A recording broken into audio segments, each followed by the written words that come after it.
일본은 북미 정상회담이 성사되는 과정에서 뚜렷한 존재감을 보이지 못해 재팬 패싱 평가를 받기도 했습니다. 북미 정상회담 직전 트럼프 대통령을 만나 일본 입장을 전했던 아베 총리는 요구사항이 얼마나 받아들여질지 촉각을 곤두세우고 있습니다. 도쿄 연결해 자세한 내용 알아봅니다. 황보연 특파원. 네, 도쿄입니다. 일본 정부가 북미 정상회담을 앞두고 정부 관료들을 싱가포르에 파견했다고요. 네, 그렇습니다. 어젯밤 일본 정부의 야치 쇼타로 국가안보국장과 가나스기 겐지 외무성 아시아대양주 국장이 싱가포르에 도착했습니다. 앞서 일본 정부는 북미 회담과 관련한 정보 수집을 위해서 이들을 싱가포르에 파견했다고 밝혔습니다. 가나스기 국장은 싱가포르에 도착 후 기자들과 만난 자리에서 북한 측과의 접촉을 모색할 생각이 있느냐는 질문에 그런 것은 전혀 예정돼 있지 않다고 답했습니다. 그러면서 북미 정상회담의 성공을 지원하기 위해 미국과 긴밀히 공조하겠다고 말했습니다.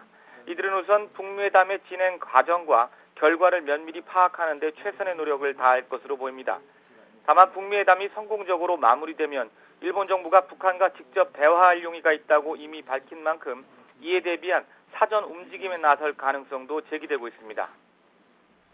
네, 일본 정부가 이번 북미 회담에서 특별히 관심을 두는 문제가 있습니까?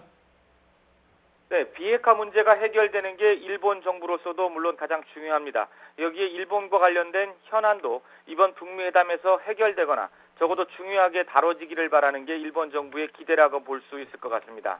이번 회담에 앞서 아베 총리는 지난주 미국으로 건너가 트럼프 대통령과 7번째 정상회담을 가졌습니다. 일본이 원해서 서둘러 마련된 자리인데 그만큼 아베 총리가 다급했다는 얘기입니다. 지금까지 비핵화 논의 과정에서 일본이 사실상 배제되어 온 게 사실인데 북미 회담에서도 이런 재팬 패싱 분위기가 그대로 이어질 수 있다는 위기감이 작용한 것으로 보입니다. 이 자리에서 아베 총리는 북미 정상회담과 관련한 일본의 입장을 다시 한번 트럼프 대통령에게 전달했습니다. 즉 북한에 의한 일본의 납치 문제와 일본을 사정거리로 두는 북한의 중단거리 미사일 문제도 북미 회담에서 꼭 다뤄달라고 한 겁니다. 이에 대해서 트럼프 대통령은 납치 문제를 반드시 거론할 것이라고 화답해 아베 총리가 상당히 만족했다는 보도가 나오기도 했습니다. 일본 정부는 이번 회담에서 이런 문제들이 과연 다뤄질지 또 다뤄진다면 어느 정도 비중 있게 논의될지 등의 촉각을 곤두세우고 있습니다. 지금까지 도쿄에서 전해드렸습니다.